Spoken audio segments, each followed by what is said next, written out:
এই কুরআনুল কারীমের পক্ষে থাকার জন্য যুগে যুগে এই ঈমানের পক্ষে থাকার কারণে হযরতে নূহ আলাইহিস সালাতু ওয়াস সালাম নির্যাতিত হয়েছেন, নিপীড়িত হয়েছেন। এই ঈমানের পক্ষে থাকার কারণে হযরতে নূহ আলাইহিস সালামকে কাফেররা মারতে মারতে এমন অবস্থা করে দিয়েছেন, যখন কাফেররা মনে করেছে যে হযরতে নূহ আলাইহিস সালাম আর জীবিত নয়, তখন সাগরের প্রান্তে এরকম ফেলে রেখে চলে আসছেন। হযরতে নূহ আলাইহিস সালাতু ওয়াস সালাম যখন হুঁশ ফিরে ফেলেন, তখন তিনি আবারও ঈমানের দাওয়াত দেওয়া শুরু করে দিলেন। এই ঈমানের পক্ষে থাকার কারণে হযরতে সাইয়্যিদুনা ইব্রাহিম আলাইহিস সালামকে নির্যাতন করা হয়েছে, নিপীড়ন করা হয়েছে, কষ্ট দেওয়া হয়েছে। এমনকি নমরুদ সাইয়্যিদুনা ইব্রাহিম আলাইহিস সালামকে আগুনে নিক্ষেপ করেছেন। এই ঈমানের পক্ষে থাকার কারণে হযরতে জাকারিয়া আলাইহিস সালামকে করাত দ্বারা দ্বিখণ্ডিত করা হয়েছে। এই ঈমানের পক্ষে থাকার কারণে হযরতে ইয়াহইয়া আলাইহিস সালামকে কাফের মুশরিকরা হত্যা করেছিল। এই ঈমানের পক্ষে থাকার কারণে হযরতে ইউসুফ আলাইহিস সালামকে জেলের মধ্যে আবদ্ধ করা হয়েছে, কারাগারে নিক্ষেপ করা হয়েছে।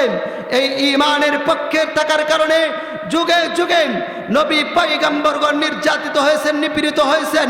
এই ঈমানের পক্ষে থাকার কারণে হযরতে ইব্রাহিম আলাইহিস সালাম যেমন ভাবে আগুনে নিক্ষিপ্ত হয়েছেন, ঠিক তেমনি ভাবে হযরতে মূসা আলাইহিস সালামকে দেশ থেকে বিতাড়িত করেছেন। এই ঈমানের কারণে যুগে যুগে নবী আম্বিয়া আলাইহিস সালাম পরীক্ষা দিয়েছেন। এই ঈমানের কারণে হযরতে মূসা আলাইহিস সালামকে দেশ থেকে ত্যাগ করতে হয়েছে। ফেরাউন, নমরুদ তারা আম্বিয়া কেরামের বিরুদ্ধে একমাত্র ঈমানের কারণে গিয়েছেন। এই ঈমানের কারণে হযরতে সুমাইয়া রাদিয়াল্লাহু তাআলা আনহার লজ্জাস্থানে বরম মেয়ে নির্মমভাবে শহীদ করা হয়েছে।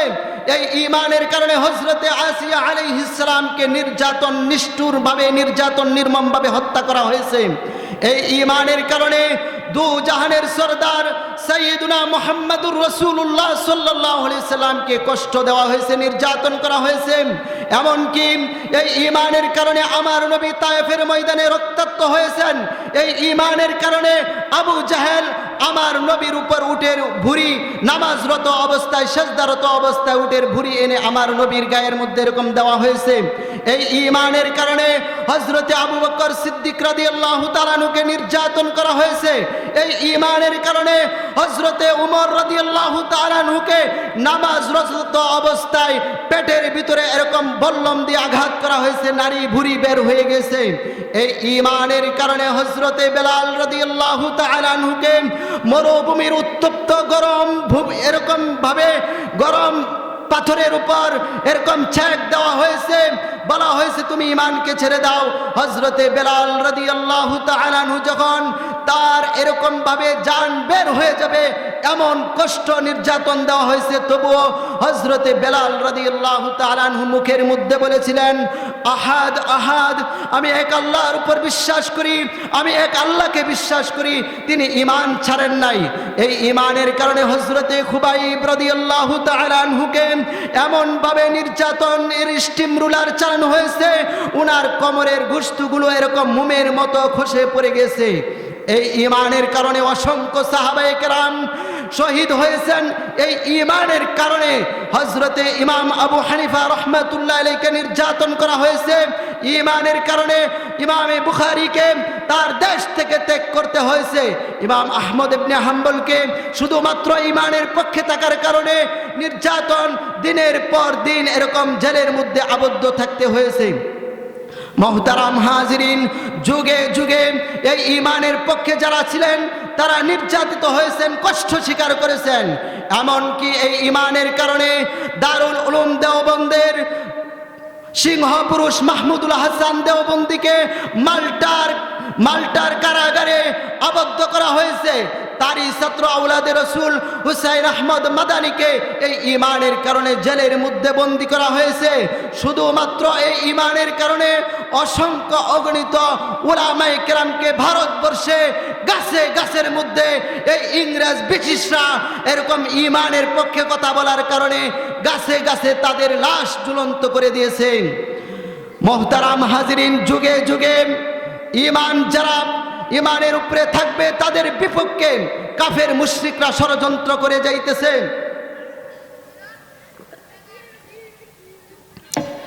এক পর্যায়ে এই ঈমানের কারণে, ঈমানের পক্ষে কথা বলার কারণে, ইসলামের পক্ষে কথা বলার কারণে বাংলার জমিনের শাইখুল হাদিস আল্লামা আজিজুল হক রহমাতুল্লাহি আলাইহিকে জেলের মধ্যে পড়ে নির্যাতন, স্টিম রোলার চালানো হয়েছে। মুফতি আমিনীকে গৃহবন্দী করে রাখা হয়েছে। এই ঈমানের কারণে কায়েদে মিল্লাত আল্লামা জুনায়েদ বাবুনুরকে দিনের পর দিন, মাসের পর মাস জালেম সরকার কারাগারে নিয়ে নির্যাতনের স্টিম রোলার চালিয়েছে।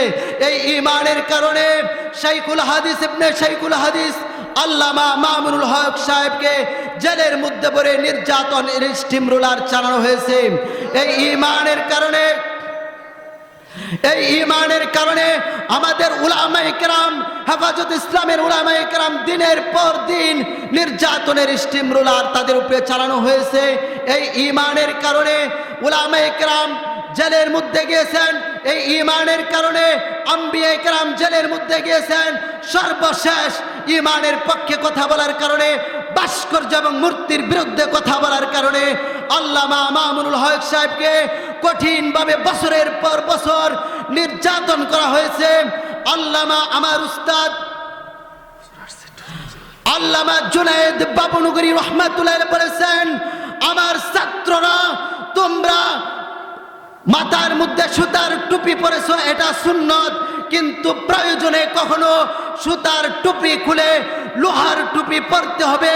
আমি হুঙ্কার দিয়ে আজকে বলতে চাই, যদি কোনো শাহবাগী নাস্তিক ব্লগাররা, ইসলামের শত্রুরা যদি আজও পর্যন্ত ঈমানের বিপক্ষে, ইসলামের বিপক্ষে যদি কোনো কাজ করে, তাহলে আমরা মাথার সুতার টুপি খুলে দিয়ে লোহার টুপি পরে তাদের বিরুদ্ধে আমরা জিহাদ করার জন্য রাজি হয়ে যাব ইনশাআল্লাহ। প্রয়োজনে বুকের তাজা রক্ত আমরা ঢেলে দেব।